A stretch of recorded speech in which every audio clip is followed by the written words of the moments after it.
오늘 전해드릴 소식은 기아의 가장 맏형인 모하비의 단종이 거의 기정사실화되면서 그 빈자리를 채울 SUV에 대한 소식인데요. 기아 모하비의 운명은 이전부터 단종 수순을 밟을 것으로 예상되어 왔었죠.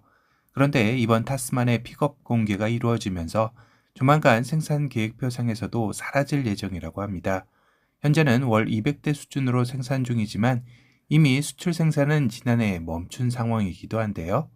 이는 현재 모하비 프레임 생산 라인이 타스만 픽업 프레임 라인으로 변경되는 것이라 예상 가능한 시나리오이죠.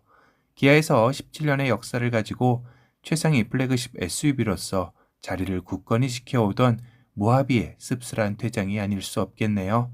모하비는 KGM의 렉스턴과 함께 바디온 프레임 바디를 사용한 SUV로 승차감은 다소 아쉬웠지만 내구성과 험로 주행에도 탁월한 장점을 가졌던 색깔이 확실한 모델이었기에 더욱더 아쉽게 다가오는 것 같습니다. 그러자 KGM의 렉스턴 역시 이번 서밋 모델을 끝으로 단종 수순을 밟는 것이 아니냐라는 추측 기사들도 나왔지만 다행히 KGM의 생산 본부장의 인터뷰 내용에서 렉스턴에 단종할 계획이 없다라고 밝혀 국내 유일 바디온 프레임 바디의 명백은 이어갈 것으로 보여지네요. 그렇다면 기아로서는 해외에서 텔루라이드가 모하비의 자리를 이어갈 수 있겠지만 국내에서는 현대 팰리세이드와 대적하는 준대형 SUV가 사라지게 되는 셈인데요. 현대자동차 그룹 내에 현대기아는 항상 양사 간의 경쟁 모델들을 통해 치열한 경쟁도 하지만 둘의 경쟁 관계로 시너지 효과 덕도 톡톡히 보고 있는 같은 식구이기도 합니다. 대표적인 경쟁 모델들이 K3와 아반떼, 소렌토와 산타페, 스포티지와 투싼, 카니발과 스타리아, K8과 그랜저, 레이와 캐스퍼 등 다양한 차종들에서 경쟁 모델이 존재해 왔죠.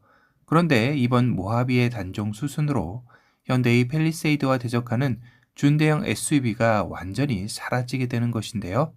그래서 예전부터 텔루라이드의 국내 도입설도 끊이지 않고 제기되어 왔던 것도 사실입니다.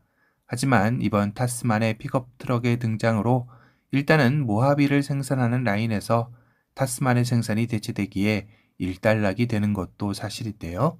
그럼 정말 기아는 국내에서 준대형 SUV 세그먼트를 포기하는 것일까요? 현재의 모든 정황상은 그 확률이 높은 것도 사실입니다. 하지만 기아 입장에서 현대차 역시 조만간 아이오닉 T7과 T10으로 픽업 트럭 시장을 진출이 예상되기에 모하비를 대체할 타스만의 존재감 무게추가 팰리세이드와 또 다른 픽업 트럭을 생산할 현대차로 기우는 걸 알기에 그냥 좌시하지는 않을 것 같다라는 생각은 듭니다. 즉 새로운 준대형 SUV의 개발을 비밀리에 준비하지 않을까 싶기도 한데요. 물론 아직까지 타스만의 생산과 더불어 모하비 단종 이후에 기아의 다음 스텝 플랜 계획이 나온 것은 전무한 상황이기도 하죠.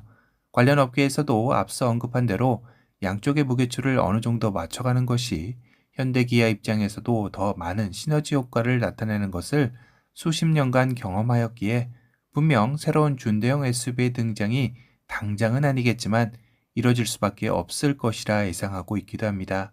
그래서인지 아직 확률상 제로에 가깝지만 타스만의 SUV 버전도 상상도로 등장하는 것 같은데요.